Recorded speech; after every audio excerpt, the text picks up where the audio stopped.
So meron ako ngayong in-enter na trade, no? So ito, kaka-enter ko lang. So dapat dito ako nag-enter talaga. Pero nag-open pa ako ng recorder na ito. So yun, dito na tayo nakapag-entry. So looking at the 4 hours, no? So yan.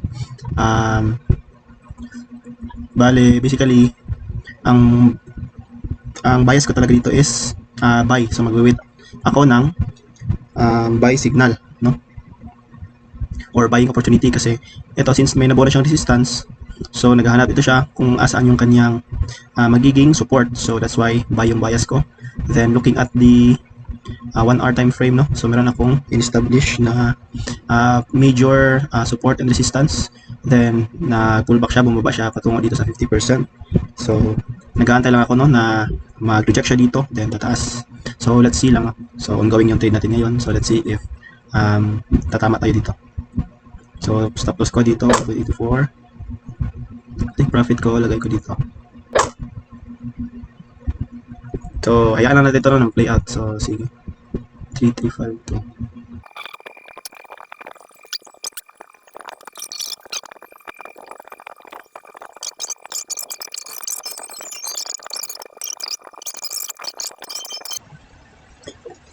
So ayun na nga, talo tayo dito guys, no? So okay lang, no? So makikita din natin dito dito sa trading view, no, na bumaba pa talaga siya. Possible na bababa pa talaga siya, kukuha pa talaga siya ng liquidity, no, dito bago siya tataas. Possible din mag-continue siya downwards kasi meron tayong imbalance dito. So correct niya yung imbalance dito. So yun na yun, trade muna natin. First trade talaga sa ngayong araw na to.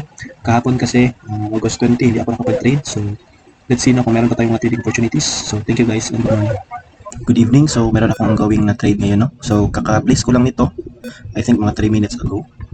So looking at the 4 hour time frame, no, dito. So kung makikita natin, mag-draw ako ng rectangle dito.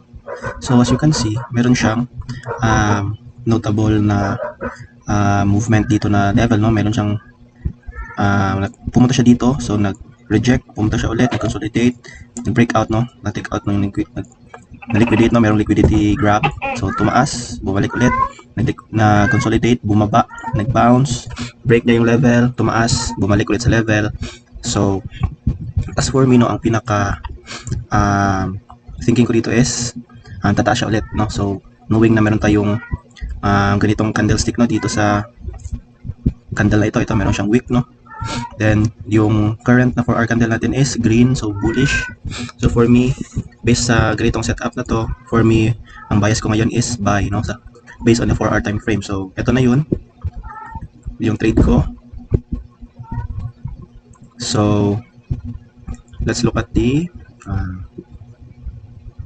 I think it's the 1 minute. Yes, 1 minute time frame. So nagset ako ng black box, no? Kataso black box dito. So ito yung major support and resistance. Diyan bumaba siya. Nag-break na siya sa 50% pero na-corrected agad siya. No? So nag-end yung candle above 50%. That's why nag-place ako ng buy. Then yung stop loss ko is andito sa 3337. So 3337. So dito na portion. Then yung take profit ko is yung sa dito na high, 3344, I think 3349. So dito. So possible na ma-adjust ko pa to, no? Ito yung take profit ko, I think dito. So let's see lang talaga kasi mabilis na din naman yung movement sa 1 minute time frame. So yun, let it play out lang. Hayaan natin na mag-play out yung trade.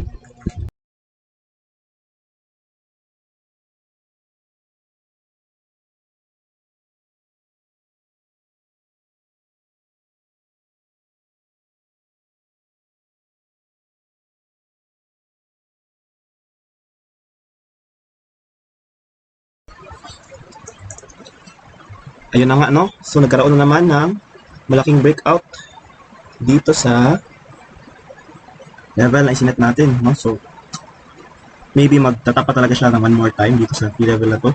Magkakaroon ng rejection kasi as you can see, mataas naman yung bull, no, na pressure dito.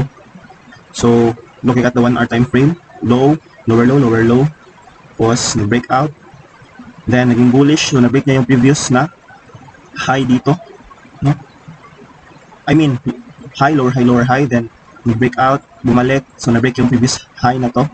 So, malaki pa rin yung chance na, or malaki pa rin yung chance na magiging matataas yung price, no? So, I think dito, well, ang learning siguro na makukuha ko dito, no, is to wait pa talaga, no, na bumaba sa bumalik dito. But hindi na nga talaga, hindi naman natin masasabi talaga kung certain talaga na bumaba siya dito, kasi possible na tumaas din siya, no? So, ang ginamit na talaga dito natin na way para ma-enter yung trade is yung Kataso Black Box natin, no? Which is, sinunod naman natin. So, yun lang, no? Bumaba talaga yung trade. So, hindi talaga para sa atin yung trade na to. So, for this day, August 21. So, dalawang trades, dalawang talo na tayo, no? So, talo tayo na, ilan na tayo? Yes, dalawang trades na talaga. Sige, so mag-wait lang tayo ulit ng panibagong setup natin at mag-establish tayo ng bias, no? Yun. Kasi, para sa akin din, kung i-assess ko yung sarili ko, parang hindi yun masyadong maganda ang naging trade ko dito, no? Kasi, hindi established yung candle, no? So, parang ganito siya. So, hindi pa siya sure kung bababa siya or tataas. So, unlike dito, no, na-establish na yung candle, ito. Well, dito, no, nakaset na siya ng resistance level niya, itong candle na to, then naghahanap na lang siya ng support level niya kung saan siya mag-e-end. So, that is why, mga ganitong candle, mga established na candle na ganito, as for me, no, ang takeaways ko, siguro mag-wait tayo ng mga ganitong candle na mas established siya. So, ito, mas klaro dito, no, pwede tayong mag-antay ng mga possible na buy setups. Especially dito, no, kasi ito key level din to, mayroong movement, a significant movement ng price dito, no. Sige, so wait lang agad tayo, wait lang ulit tayo, and yun lang, and maraming salamat.